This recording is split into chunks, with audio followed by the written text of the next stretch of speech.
하나님의 소원은 사람들과 함께 하시는 것입니다. 그래서 그의 아들의 이름을 임마누엘이라고 부르라고 하셨습니다. 하나님이 우리와 함께 하신다는 뜻입니다. 하나님의 소원이 사람들과 함께 하시는 것이었다면 사람들의 소원은 하나님을 멀리 떠나는 것이었습니다. 이스라엘의 역사는 하나님을 떠나려고 몸부림치는 역사였습니다. 이스라엘의 역사는 하나님 앞에서 탕자처럼 집을 떠나려는 역사였습니다. 이스라엘 백성들뿐만이 아닙니다. 모든 인간들이 다 하나님에게서 도망가려고 몸부림을 쳤습니다. 그것이 인간의 소원이었습니다. 하나님은 찾아오시고 사람들은 도망가고. 그런데 성경은 하나님의 소원이 사람들의 소원을 이겼다고 기록하고 있습니다. 그의 백성을 찾으시려는 하나님의 열망이 하나님께로부터 도망가려는 사람들의 열망을 극복하셨습니다. 하나님의 사랑이 사람들의 반역을 이겼습니다. 바울은 이렇게 고린도후서 5장 14절에 고백합니다. 그리스도의 사랑이 우리를 강권하시는도다. 우리가 생각하건대 한 사람이 모든 사람을 대신하여 죽었은즉 모든 사람이 죽은 것이로다. 하나님의 사랑이 우리를 강권하십니다. 우리의 손을 붙잡고 놓지를 않습니다. 우리의 몸을 돌이켜서 나 좀 보아라, 나 좀 보아라. 내가 내 아들을 너를 위해 보냈다. 내 아들이 너를 위해 죽었다. 우리가 아직 죄인이었을 때, 쓸모없을 때, 우리가 하나님과 원수되었을 때 하나님께서 그의 사랑을 우리에게 부어주시고 강권하십니다. 하나님께로 돌아오라고. 하나님의 통치로부터 도망가는 사람들을 붙들고 하나님께서 말씀하십니다.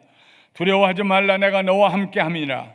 놀라지 말라, 나는 네 하나님이 됨이라. 내가 너를 굳세게 하리라. 참으로 너를 도와주리라. 참으로 나의 의로운 오른손으로 너를 붙들리라. 네가 물가운데로 지날 때 내가 너와 함께할 것이라. 강을 건널 때 물이 너를 침몰하지 못할 것이며 네가 불 가운데로 지날 때 타지도 아니할 것이요 불꽃이 너를 사르지도 못하리라. 내가 너와 함께하리라. 너를 대적할 자가 없으리라. 내가 너를 보호하리라. 물이 너를 엄습하지 못하도록, 불꽃이 너를 태우지 못하도록 내가 너를 지켜주리라. 아브라함의 때에 큰 흉년이 들었습니다. 그 흉년이 그의 아들 때에도 찾아왔습니다. 견디다 못한 이삭은 아버지처럼 애굽을 향해서 내려갔습니다. 남의 땅에 살면서 흉년까지 오니 뿌리가 아직도 약한 이삭과 그의 식솔들이 견디기가 어려웠기 때문입니다. 애굽으로 내려가면 거기 물이 많고 곡식도 많다는 소문을 들었습니다. 그런데 하나님께서 이삭의 가는 길을 막으시고 말씀하십니다. 애굽으로 내려가지 말고 내가 네게 지시하는 땅에 거주하라. 이 땅에 거류하면 내가 너와 함께 있어. 내가 너와 함께 있어. 내가 너와 함께 있어. 네게 복을 주고 내가 이 모든 땅을 너와 네 자손에게 주리라. 내가 네 아버지 아브라함에게 맹세한 것을 이루어 네 자손을 하늘의 별과 같이 번성하게 하며 이 모든 땅을 내 자손에게 주리니 내 자손으로 말미암아 천하 만민이 복을 받으리라. 내려가지 말라 애굽으로. 내가 너와 함께하고 너를 축복하리라. 이삭은 하나님의 말씀에 순종하고 가던 길을 멈추었습니다. 그리고 블레셋 왕 아비멜렉의 땅에 머물면서 그 해에 농사를 지어서 100배나 얻고 큰 부자가 됩니다. 그러자 그 땅의 사람들이 시기하고 질투해서 이삭이 파놓은 우물을 와서 메우거나 우리 우물이라고 싸우고 빼앗아갔습니다. 그래서 우물을 파고 또 파면서 동북쪽으로 쫓겨오다가 부엘세바에 이르게 됩니다. 거기에 우물을 팠는데 거기까지는 블레셋 사람들이 쫓아오지 않았어요. 그래서 그 우물의 이름을 르호봇이다. 넓다. 이제 광대하다. 싸울 자가 없다. 르호봇이라 이름을 지었습니다. 그 밤에 하나님께서 이삭에게 나타나셔서 말씀하셨습니다. 나는 내 아버지 아브라함의 하나님이니 두려워하지 말라. 내 종 아브라함을 위하여 내가 너와 함께 있어 네게 복을 주어 네 자손이 번성하게 하리라. 내가 내 종 아브라함을 위하여 내가 너와 함께 있어. 내가 너와 함께 있어. 내가 너와 함께 있어. 네게 복을 주어 내 자손이 번성하게 하리라. 하나님께서 우리와 함께 하신다는 말씀은 무슨 뜻일까요? 단순한 동행이 아닙니다. 동행은 목적이 같을 때, 목적지가 같을 때 함께 가는 것입니다. 목적과 가치가 달라지면 갈라서게 됩니다. 이스라엘 백성들은 하나님과 동행하는 개념을 가지고 있었습니다. 전쟁할 때에는 여호와 하나님이 전쟁의 신이시니까 우리에게 도움이 되지만, 가나안 땅에 들어와서 농사짓는 이 땅에 와서는 이 농사를 잘되게 하는 신 바알을 섬겨야 된다고 생각해서 거기까지 함께 동행해 왔던 하나님을 떠나서 바알 우상을 섬기기 시작했습니다. 그래서 하나님께서 때때로 그들에게 흉년을 보내셨어요. 엘리야를 보내셔서 3년 6개월 동안 비가 오지 않게 하셨습니다. 바알이 농사신이면 비가 오게 해야 할 거 아니냐? 비가 안 왔어요. 그러나 하나님께서 그들에게 3년 6개월 후에 비를 보내셨습니다. 하나님 외에 다른 신이 없다는 것을 알려주셨습니다. 이스라엘 백성들은 하나님과 동행하다 보니까 조건적으로 필요할 때 동행하고 필요 없을 땐 돌아섰어요. 뒤도 안 돌아보고 돌아섰어요. 자기들의 죄 때문에 다른 나라의 침범을 받았지만은 그 나라가 강대한 것은 그들이 섬기는 신이 여호와보다 더 강하기 때문에 그렇다고 오해를 하고 그 신들을 수입에다가 심지어는 예루살렘 성전에 성막이 있고 성전이 있는 그 마당에까지도 우상을 세웠습니다.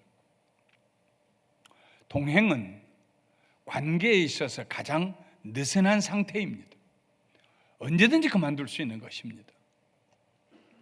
내게 이익이 되면 내가 같이 가지만 내게 이익이 안 되면 돌아서는 것입니다. 기독교 신앙은 하나님과 동행하는 거 아닙니다. 내가 하나님과 동등한 권리를 가지고 동등한 자격을 가지고 계약을 맺듯이 내가 하나님과 동행하겠습니다. 이건 기독교 신앙이 아닙니다. 그건 다른 종교입니다. 기독교의 신앙은 하나님과 연합되는 것입니다. 하나가 되는 것입니다. 예수님께서 이 세상에 오셔서 하나님과 우리를 연합시켜 주셨습니다. 포도나무와 가지의 비유는 하나님과 우리의 연합에 대한 비유입니다. 나는 포도나무요 너희는 가지니 저가 내 안에 내가 저 안에 있으면 이 사람은 과실을 많이 맺나니 나를 떠나서는 너희가 아무것도 할 수 없습니다. 사람이 내 안에 거하지 아니하면 가지처럼 밖에 버리워 말라지나니 사람들이 이것을 모아다가 불에 던져 사르느니라. 포도나무가 있어요. 가지가 거기서 나옵니다. 이 가지는 나무에 붙어 있기 때문에 수액을 같이 공유하고 DNA를 같이 공유하고 그래서 다른 가지와 같이 같은 잎을 만들고 같은 열매를 맺힙니다. 만일 그 가지가 나무에서 떨어져 나오면 금방 시들고 말라서 불의 땔감으로 밖에는 사용할 수 없다 하는 말씀입니다. 연합입니다. 예수 그리스도와 연합하고 하나님과 연합하고 성령님과 연합하는 그것이 기독교의 신앙입니다. 예수님께서 부활하신 후에 막달라 마리아를 만나셨습니다. 부활하신 후에 최초로 하신 말씀이 연합에 대한 말씀입니다. 나를 만지지 말라. 내가 아직 아버지께로 올라가지 못하였노라. 너는 내 형제들에게 가서 이르되 내가 내 아버지 곧 너희 아버지 내 하나님 곧 너희 하나님께로 올라간다 하여라. 내 아버지 곧 너희 아버지, 아버지와 나는 하나이니라고 말씀하셨던 예수님께서 형제들에게 제자들에게 가서 이렇게 말해라. 내가 내 아버지 곧 너희 아버지 내 하나님 곧 너희 하나님에게로 올라간다고 해라. 하나님과 우리가 연합할 때 어떤 일이 어디에서 일어날까요? 어떤 일이 어디에서 일어날까요? 이 일이 일어나는 상황이 있습니다. 장소가 있습니다. 예수님을 믿으면은 예수님을 통해서 하나님과 연합이 되면은 반드시 어떤 일이 일어납니다. 근데 그 일이 일어나는 영역이 있어요. 그 변화가 일어나는 곳은 곧 우리의 내면의 세계입니다. 영혼의 세계입니다. 씨앗 속에 담겨있는 생명이 밖으로 나와서 나무가 되는 것처럼 우리 내면에서 일어나는 변화가 밖으로 나옵니다. 영혼 속에 생명이 없으면 밖으로 나올 것도 없습니다.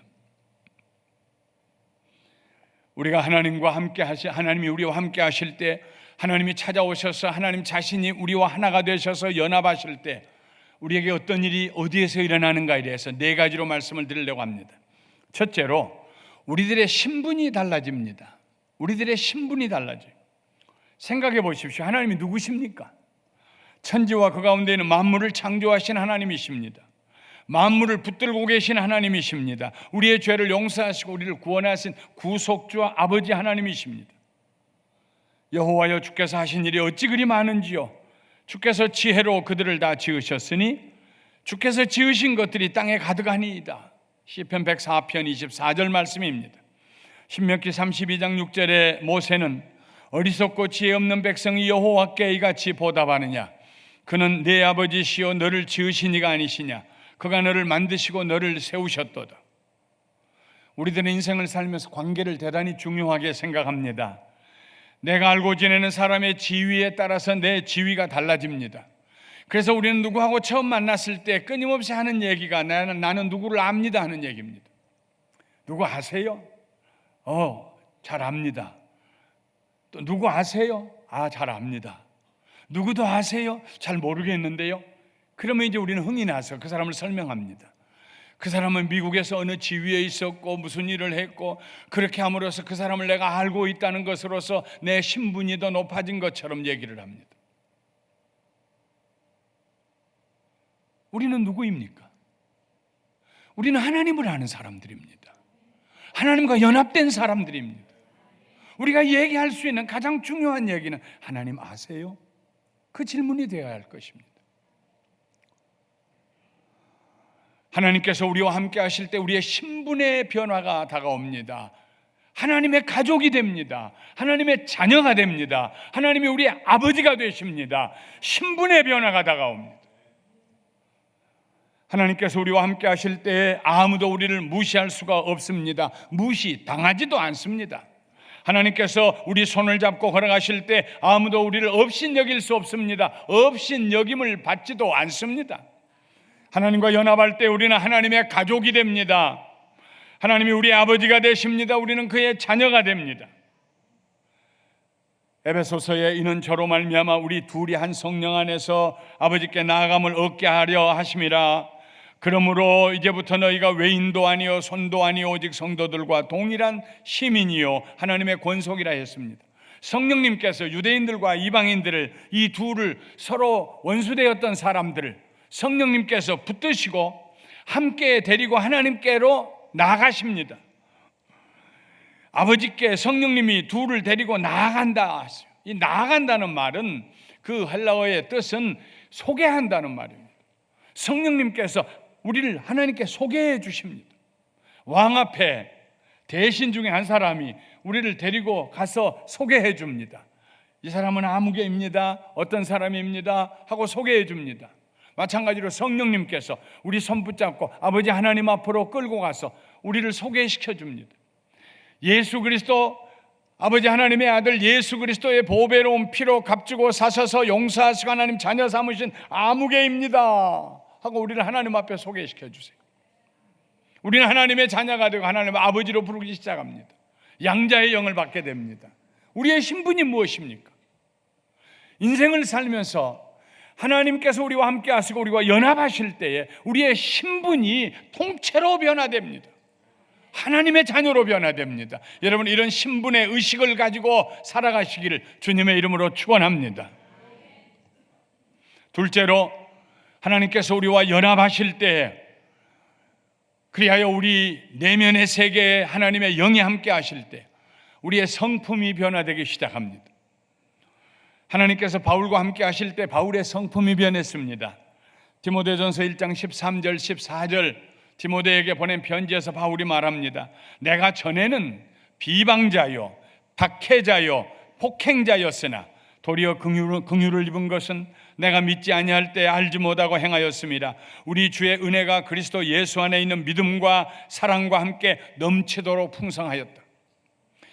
바울이 자기 자신에 대해서 얘기합니다. 전에는 내가 비방자, 남 비난하는 걸 즐겨하는 사람이다. 누구도 봐줄 수가 없었어요. 뭐든지 그 사람의 잘못된 약점을 잡아야 속이 시원했어요. 바리새인이었습니다. 나는 과거에 비방하는 사람이었다. 비난하는 자였다.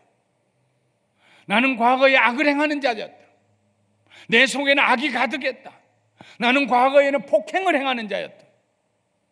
스데반을 돌로 쳐서 죽이는데 내가 책임지겠다고 죽이라고 할 때 그건 바울 사도의 바울의 마음속에 있는 폭행이 밖으로 터져 나오는 것입니다. 그러나 예수 그리스도를 믿고 그리스도하고 연합되고 난 다음에는 그는 은혜 아래 있는 사람, 믿음으로 사는 사람이에요. 사랑으로 사는 사람, 변했습니다. 거룩한 사람이 되었습니다. 선한 성품을 갖게 되었습니다. 많은 핍박을 받으면서도 비난을 당하면서도 그는 인내하는 사람이 되었습니다.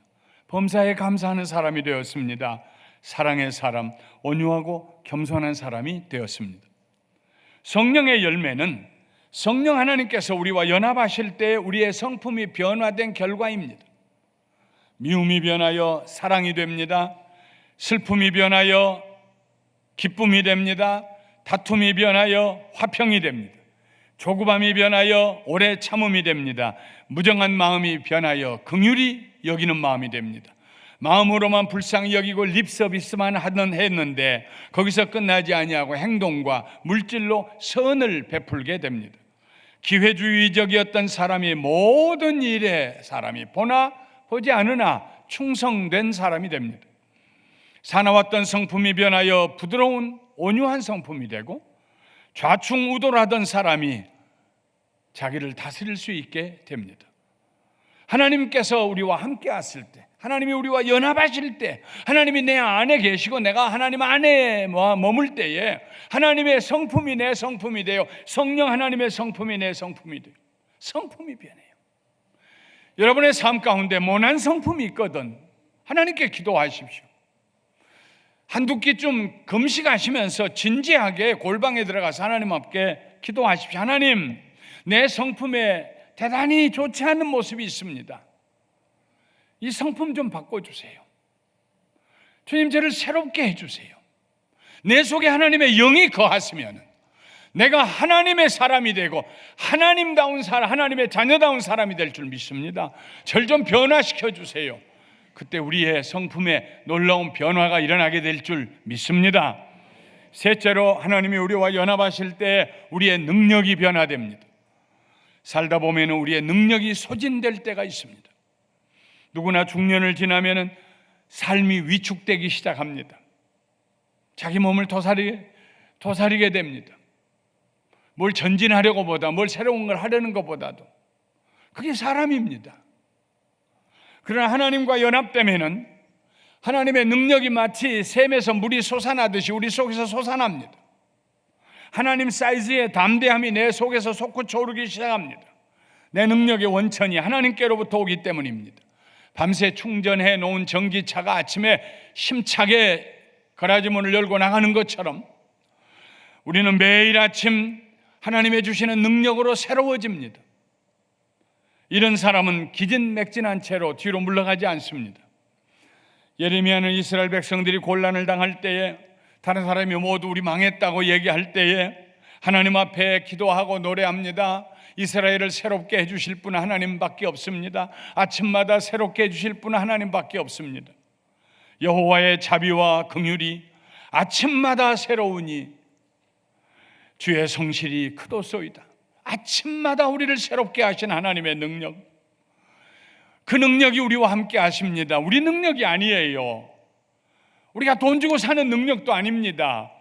배우고 얻은 능력도 아닙니다. 하나님의 영이 우리와 함께 하실 때, 하나님 우리와 컴바인 돼서 연합이 돼서 하나가 되실 때, 그때 우리 속에 하나님의 능력이 나오기 시작해요.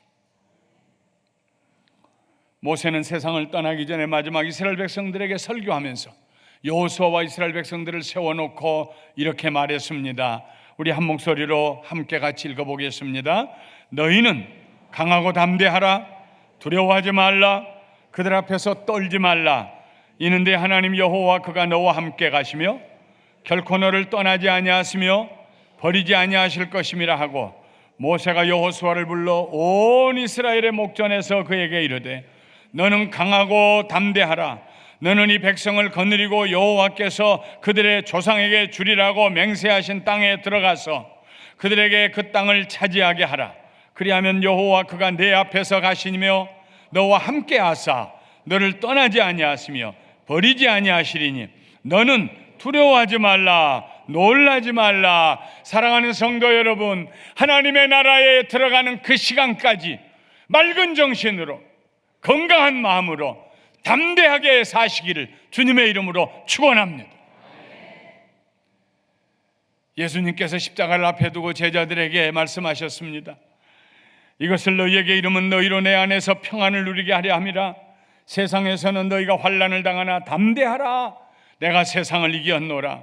담대하라, 내가 세상을 이겼노라. 그 예수님이 우리와 함께 하시기 때문에 하나님이 우리와 연합한 삶을 살면은 무슨 일이 있어도, 어떤 경우에도 우리 마음에서부터 능력이 솟아나요. 우리 마음에서, 내면의 세계에서 능력이 솟아나요. 내가 알고 사람이 알아요, 사탄이 알아요. 하나님 영광을 받으십니다. 마지막 네 번째로, 하나님께서 우리와 연합하실 때 우리의 거처가 달라집니다. dwelling place, 거주하는 곳이 달라집니다. 주소가 달라집니다. 거처는 우리들이 거하는 곳입니다. 하나님께서 우리와 연합하실 때 우리가 사는 곳은 하나님의 집이 됩니다. 그것이 시편 23편 6절에 다윗이 고백했던 신앙입니다. 나의 평생에 내가 여호와의 집에 영원히 거하리로다. 궁궐에서 산다고 안 했습니다. 자기 고향 베들레헴에서 산다고도 안 했습니다. 내가 여호와의 집에 영원히 거하리로다. 그가 어디에 있든지 어떤 상황에 있든지 그가 있는 곳이 여호와의 집이었습니다. 내가 여호와의 집에 영원히 거하리로다. 야곱이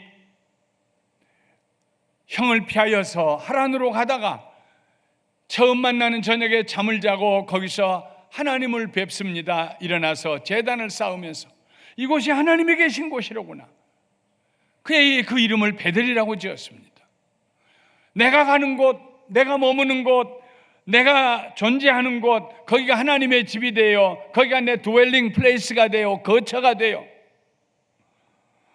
하나님께서 우리와 연합하실 때에 지옥과 같던 환경이 천국으로 변화됩니다. 누추한 곳이 영광스러운 것으로 변화됩니다. 메마른 땅이 물된 동산처럼 변화됩니다. 허물로 죽은 우리를 그리스도와 함께 살리셨고, 너희는 은혜로 구원을 받은 것이라 또 함께 일으키사 그리스도 예수 안에서 함께 하늘에 앉히시니, 우리를 그리스도 안에서, 옛날에 허물로 죽었던 우리들을 살리셔서 그리스도 안에서 일으키시고 그리스도 안에서 우리를 옮겨주셨어요. 어디로 옮기셨느냐? 하늘에 옮겨서 하늘에 앉아있게 하셨습니다. 사랑하는 성도 여러분, 지상에 우리가 살지라도 영적으로 내면의 세계에서 우리는 아버지의 집에 거한다는 걸 마음으로 믿고 감사하시기를 주님의 이름으로 축원합니다. 공동묘지와 같은 삶, 적막하고 스산하고 절망이 쌓여있는 죽은 자의 삶이 하나님이 우리와 연합하실 때 변화됩니다. 더 이상 죽은 자가 아니라 산 자가 됩니다. 에스겔 골짜기의 뼈들처럼 살아납니다. 예수님을 믿는 자들은 산 자입니다. 살고 있는 사람입니다. 영원히 살 하나님의 자녀들입니다. 우리 속에 있는 생명은 영원한 하나님의 생명입니다. 영이 살아나고 마음이 살아나고 삶의 관계들이 살아납니다. 더 이상 죽음을 생각하지 않습니다. 죽이는 일도 생각하지 않습니다. 사는 것을 생각하고 살리는 일을 생각합니다. 하나님께서 우리와 연합하실 때 우리를 하늘에 앉혀주십니다. 죽은 자의 땅에 버려졌던 우리들을 예수님과 함께 살려서 일으키시고 예수님 안에서 하늘에 앉혀주십니다. 우리가 올라가는 것이 아닙니다. 우리가 하늘로 올라가려면 얼마나 힘들겠습니까? 누가 그게 가능하겠습니까? 하나님께서 우리를 붙들어 들어 올려주십니다. 이것이 신비입니다. 하나님과 연합하는 것은 우리 힘과 우리 노력으로 되는 거 아닙니다. 우리 힘과 노력으로 된다면 그건 종교입니다. 하나님이 하시는 일입니다. 우리는 감격할 뿐입니다. 나 같은 죄인을 어떻게 용서하셨는지, 나같이 쓸모없는 자를 어떻게 귀하게 생각하시는지, 하나님과 원수되었는데 어떻게 이렇게 끝까지 따라오셔서 나를 강권하셔서 뒤집어 놓으시는지, 하나님의 신비입니다. 기독교는 하나님의 신비입니다.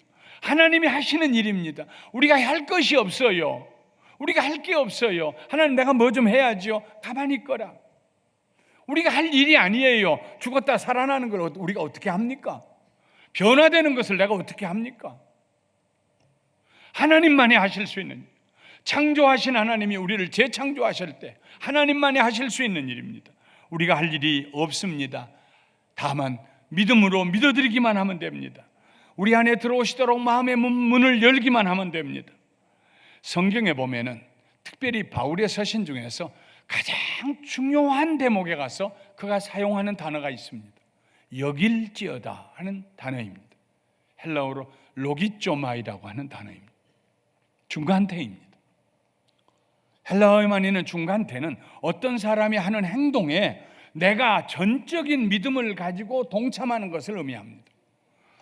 우리에게 연합하시는 것 하나님의 일입니다. 우리가 하나님과 연합할 수 없어요. 우리를 용서하시고 우리를 새롭게 하시고 우리에게 능력을 주시고 우리의 신분을 새롭게 하시고 우리의 성품을 변화시키시고 우리에게 능력을 공급해 주시고 우리의 거처를 옮겨주시는 거 하나님의 일입니다. 하나님의 비즈니스예요. 하나님이 그 일을 하셨어요. 예수 그리스도 안에서. 우리가 할 일은 무엇이냐? 하나님이 나를 위해서 그렇게 하셨습니다 하고 여겨주는 것입니다. 로기쪼마이라는 말에서부터 로기요, 로직, 생각한다, 이런 단어가 영어에 나옵니다. 그렇게 생각을 해요. 의심하지 아니하고. 하나님께서 나를 변화시키십니다. 하나님 내 신분을 새롭게 하십니다. 내 성품을 새롭게 하십니다. 하나님 내게 능력을 주십니다. 세상이 줄 수 없는 능력을. 하나님께서 내 거처를 옮겨주셨습니다. 하나님의 나라로. 하나님이 하셨습니다. 저는 믿습니다. 그렇게 하신 것을 내가 그렇게 하신 줄로 여깁니다. 의심하지 않습니다. 그게 우리가 할 일입니다. 여길지어다.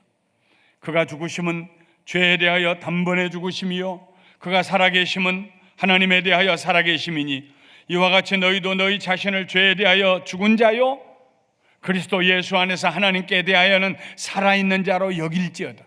예수 안에서 내가 죽는다, 옛사람이 죽는다, 우리로서는 불가능해요. 살아난다, 새 사람으로 불가능해요. 근데 하나님이 하셨어요. 예수님 안에서 그렇게 하신 것을 그렇게 하나님이 하셨다고 여겨라, 믿어라, 받아들여라. 할렐루야.